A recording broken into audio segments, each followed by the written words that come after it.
Praise Lord, देवाची स्तुती असो. आज आपण पवित्र शास्त्रामधून रोमकरास पत्र 12वा अध्याय आणि 14 ते 19 वचन पाहणार आहोत. तुमचा छळ करणाऱ्यांना आशीर्वाद द्या, आशीर्वादच द्या, शाप देऊ नका, असं देवाचं वचन म्हणतं. खरोखर तुमचा छळ करणाऱ्यांना तुम्ही आशीर्वाद द्या, कारण की ज्यावेळी त्या परमेश्वराला, येशू ख्रिस्ताला त्या क्रूस खांबावर टांगण्यात आलं, त्यावेळी त्याची अवस्था खूप वाईट केली. या लोकांनी खूप वाईट केली. परंतु ह्याही परिस्थितीमध्ये त्या परमेश्वराने, त्या येशू ख्रिस्ताने त्यांच्याबद्दल वाईट उद्गार काढले नाही. तर त्या परमेश्वराने त्या देवाजवळ काय म्हणलं की ह्या लोकांना माफ कर. हे काय करत आहेत माहीत नाही, तर ह्या लोकांना माफ कर. आणि आम्ही तसं असावं असं देवाची इच्छा आहे. आम्ही त्या परमेश्वरासारखं असावं, आमची वागणूक त्या परमेश्वरासारखी असावी अशी देवाची इच्छा आहे. तर पुढं काय म्हणलंय, आनंद करणाऱ्यांबरोबर आनंद करा, शोक करणाऱ्यांबरोबर शोक करा, असं देवाचं वचन म्हणतं. परस्पर एक चित्त असा, मोठमोठ्या गोष्टीवर चित्त ठेवू नका, तर लीन वृत्तीच्या लोकांचा सहवास करा, स्वतःला शहाणे समजू नका, असं म्हणले. आपला सहवास हा लीन वृत्तीच्या लोकांबरोबर असणं खूप गरजेचं आहे. लीन हंबल व्यक्तींच्या लोकांबरोबर असणं खूप गरजेचं आहे. स्वतःला शहाणे समजू नका. मी खूप शहाणा आहे, मला या जगातील प्रत्येक नॉलेज आहे, मी स्वतःला शहाणा आहे, मी माझ्यासारखा कोण नाही, असं परमेश्वराचं वचन काय म्हणतं, असं स्वतःला समजू नका. तुम्ही स्वतःला शहाणे समजू नका, असं म्हणलेलं आहे. वाईटाबद्दल वाईट अशी कोणाची फेड करू नका, असं म्हणलेलं आहे.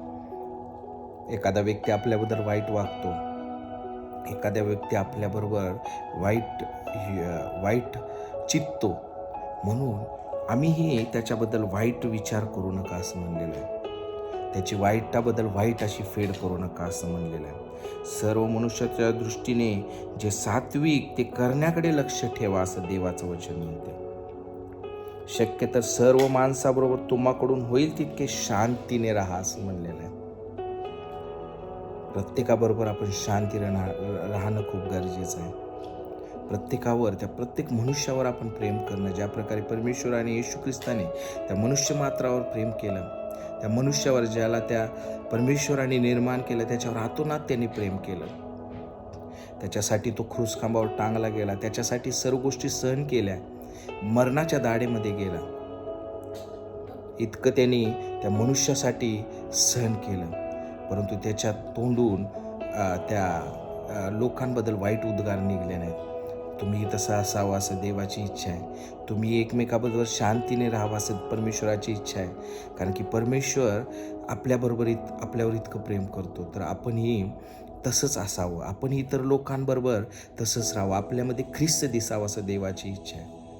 आपल्या वागण्याद्वारे, आपल्या बोलण्याद्वारे आपल्यामधून ख्रिस्त दिसावा असं देवाची इच्छा आहे. प्रियजनावर सूड उगवू नका, तर देवाच्या क्रोधाला वाढ द्या, असं म्हणलेलं आहे. प्रियजनो, सूड उगवू नका.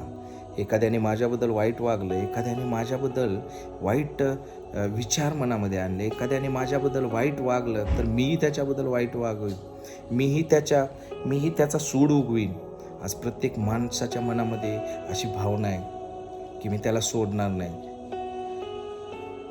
माझ्याबद्दल त्यांनी वाईट वागले आणि मी त्याला सोडणार नाही. परंतु परमेश्वराचं वचन काय म्हणतं की तुम्ही सूड उगवू नका, तर देवाच्या क्रोधाला वाढ द्या. ज्यावेळी एखादा ख्रिस्ती मनुष्य, एखादे आपल्याबद्दल वाईट वागत असेल, एखादा आपल्याबद्दल वाईट चित्तत असेल, आपल्याबद्दल वाईट योजना करत असेल, परंतु ज्यावेळी आपण त्या परमेश्वराला स्मरून, त्या देवाला समोर ठेवून आपण ज्यावेळी शांत बसतो, त्या सर्व गोष्टी सहन करतो, त्यावेळी त्या मनुष्याबद्दल त्या परमेश्वराचा क्रोध त्या देवाच्या क्रोधाला वाढते. तर त्या मनुष्याबद्दल त्या देवाचा क्रोध वाढतो. म्हणून काय म्हणलेलं आहे की त्या देवाच्या क्रोधाला वाढ द्या प्रियांनो, असं म्हणलेलं आहे. कारण की असा शास्त्रलेख आहे की सूड घेणे माझ्याकडे आहे, मी फेड करीन, असे प्रभू म्हणतो. सूड घेणे माझ्याकडे आहे, मी फेड करीन असे परमेश्वर म्हणतो. ज्यावेळी आपण ह्या सर्व गोष्टी सहन करतो त्या देवासाठी, त्या परमेश्वरासाठी, त्या परमेश्वराचा क्रोध त्या व्यक्तीबद्दल वाढतो.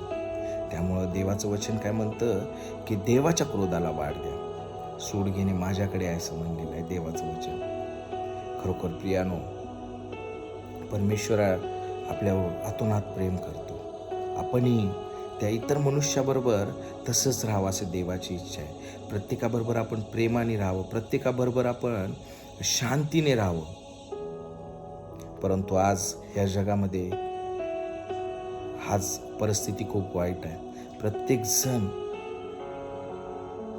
राग व्यक्त करत आहे एकमेकाबद्दल द्वेष करत आहे. माझ्याबरोबर त्याने असं वागलं, मी त्याला सोडणार नाही. माझ्याबद्दल त्याने असे वाईट उद्गार काढले, मी त्याला तशाच प्रकारे त्याची फेड करेन. अशा प्रत्येक गोष्टीच्या माग मनुष्य लागलेला आहे. परंतु हे सर्व करण्याची इच्छा परमेश्वर म्हणत नाही. कारण देव काय म्हणतो, या सर्व गोष्टी तुम्ही सहन करणं खूप गरजेचं आहे. परमेश्वराने आपल्यासाठी या सर्व गोष्टी सहन केल्या. आपणही तसं असणं, त्या देवासारखं असणं खूप गरजेचं आहे. त्या ख्रिस्तासारखं असणं खूप गरजेचं आहे. येशू ख्रिस्ताला ज्यावेळी क्रूस खांबावर टांगण्यात आलं, त्यावेळी त्याच्यावर थुंकण्यात आलं, त्याला 40 फटके मारण्यात आले. त्याला कपड्याच्या सर्व चिंध्या करण्यात आल्या. त्याच्या अंगावर सर्व कपडे फाडण्यात आले. त्याला मोळ्याचे घाव, काट्याचा मुकुट, इतकी वाईट अवस्था त्याची करण्यात आली. परंतु त्याने त्यांच्याबद्दल कोणत्याही प्रकारचे वाईट उद्गार काढले नाहीत. तर त्याने देवाजवळ काय म्हणले की या लोकांना तू माफ कर. इतकी वाईट अवस्थेमध्येही त्यांनी, परमेश्वराने ह्या सर्व गोष्टी आपल्यासाठी प्रियानो सहन केल्या. आपले पाप ते सर्व त्या क्रूस खांबावर त्याने घेऊन गेला. आपल्यासाठी हे सर्व सहन केलं. आणि देवाची इच्छा आहे की आम्हीही तसं असावं, आम्हीही त्या परमेश्वरासारखं असावं, आम्हीही त्या ख्रिस्तासारखं असावं. आमच्यामधूनही तो ख्रिस्त दिसावा असं देवाची इच्छा आहे. आम्ही एकमेकाबद्दल प्रेमाने राहावं, शांतीने राहावं, प्रीतीने राहावं. आम्ही एखादा व्यक्ती आपल्याबद्दल जर वाईट योजत असेल, एखादा व्यक्ती आपल्याबद्दल वाईट करत असेल, तर त्या सर्व गोष्टी सहन करावं अशी देवाची इच्छा आहे. खरोखर प्रियानो, आपणही त्या देवासारखं असूया. आपणही त्या परमेश्वरासाठी या सर्व गोष्टी सहन करूया. कारण की खरोखर परमेश्वर आपल्या संगती आहे. आणि ज्यावेळी आपण या सर्व गोष्टी आपण निमूटपणे सहन करतो, आपण या सर्व गोष्टीला सामोरं जातो, त्या परमेश्वराचा क्रोध त्या व्यक्तीबद्दल वाढतो. खरोखर प्रियानो, आपणही त्या देवासारखं राहूया. आपणही त्या परमेश्वराच्या मार्गावर चालूया. त्याचं वचन आपल्या जीवनामध्ये कार्य करूया. देव बाप्पा वाचलेली वचने आशीर्वादित करो. Praise Lord. आपण 2 शब्दाची प्रार्थना करूया. धन्यवाद स्वर्गीय सामर्थ्य जिवंत परमेश्वर बाप्पा. खरोखर परमेश्वर पित्या, तू आमच्यासाठी हे सर्व सहन केलंस. परमेश्वर पित्या, आमच्या पापासाठी मारला गेलास, आमच्यासाठी त्या क्रूस खांबावर टांगला गेलास परमेश्वर बाप्पा. तरी त्यांच्याबद्दल तू त्यांना माफ करा असं म्हणलंस. परमेश्वरा, आम्ही तसंच असावं. आम्ही एकमेकाबद्दल शांतीने राहावं, आम्ही एकमेकाबद्दल प्रेमाने राहावं, आम्ही एकमेकाबद्दल प्रीतीने राहावं परमेश्वर बाप्पा. आणि खरोखर परमेश्वर बाप्पा, आमच्यामधून ख्रिस्त दिसावा असं होऊ दे राजा. तुझी दया, तुझी कृपा आम्हा प्रत्येकासंगती असू दे.